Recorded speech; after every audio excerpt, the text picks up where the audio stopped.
ప్రధానంగా జరుగుతున్నటువంటి హిందూ దేవాలయం మీద జరిగిన దాడుల్ని కాంగ్రెస్ పార్టీ కంఠంతో ఖండిస్తున్నది. మత సామరస్యానికి పుట్టిలేనటువంటి ఆంధ్ర రాష్ట్రంలో ఇవాళ మత సంఘర్షణలు పెరిగే పరిస్థితులు వాడు తీసుకొస్తున్నారు.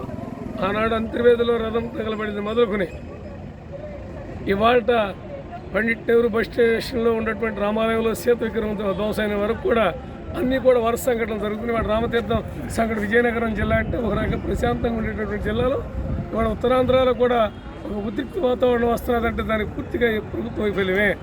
వాడు దేవాదాయ శాఖ మంత్రిగా వెల్లంపల్లి శ్రీనివాసరావు ఛార్జ్ తీసుకున్న తర్వాత ఈ రాష్ట్రంలో వరుసగా దేవాలయాల మీద దాడులు జరుగుతున్నాయి. దేవుడికి రక్షణ లేకుండా పోయింది, ఆలయాలకు రక్షణ లేకుండా పోయింది, రకరకాలైనటువంటి అరాచరికాలు ఇక్కడ జరుగుతున్నాయి. అమ్మవారి గుడిలో ఇంటి పక్కన ఉన్నటువంటి అమ్మవారి గుడిలో ఆ వెండి రథానికి ఉండేటటువంటి వెండి సింహాలు పోతే వాళ్ళ వరకు కూడా దిక్కుమొక్కు లేనటువంటి పరిస్థితులు ఉన్నాయి. తక్షణం దేవాదాయ శాఖ మంత్రి రాజీనామా చేయాలని నేను ఏఐసిసి మెంబర్గా విజయవాడ నగర కాంగ్రెస్ అధ్యక్షుడిగా డిమాండ్ చేస్తున్నాను. ఇవాళకైనా కూడా ముఖ్యమంత్రి జగన్మోహన్ రెడ్డి గారు నిన్నేదో సచివాలయంలో ఎక్కడ ఆయన మాట్లాడుతూ వీటి మీద కఠిన చర్యలు తీసుకుంటామని చెబుతున్నాడు. ఆయన చర్యలు తీసుకోవడం మాట దేవుడు ఎరుగుండు. ప్రతిరోజు కూడా ఇక్కడ ఏదో కార్యక్రమం జరిగిపోతుంది.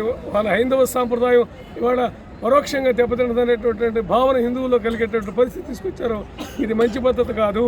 రాజ్యాంగబద్ధమైనటువంటి పదవుల్లో ఉండేవారికి మత సామరస్యం ఉండాలి. అన్ని మతాలు సమానంగా చూసుకోవాలి. తండ్రి లాంటి పాత్రలో ఉండేవాడ ప్రేక్షక పాత్ర వహించినటువంటి చాలా దుర్మార్గం. ఇప్పటికైనా ప్రభుత్వం కళ్ళు తెరవాలి. అది ఈ యొక్క హైందవ సాంప్రదాయ ఉద్యమాలు ఇట్లు ఈ ప్రభుత్వం కొట్టుకుపోతుందని కూడా నేను కాంగ్రెస్ పార్టీకి డిమాండ్ చేస్తున్నాను.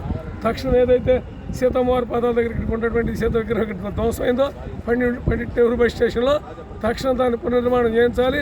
దోషులను కఠినంగా శిక్షించాలి. ఇప్పుడు నేను సిఐ గారిని ఏసీపీ గారిని కూడా అడగడం జరిగింది. వారు ఎఫ్ఐఆర్ నమోదు చేశామని చెప్పారు.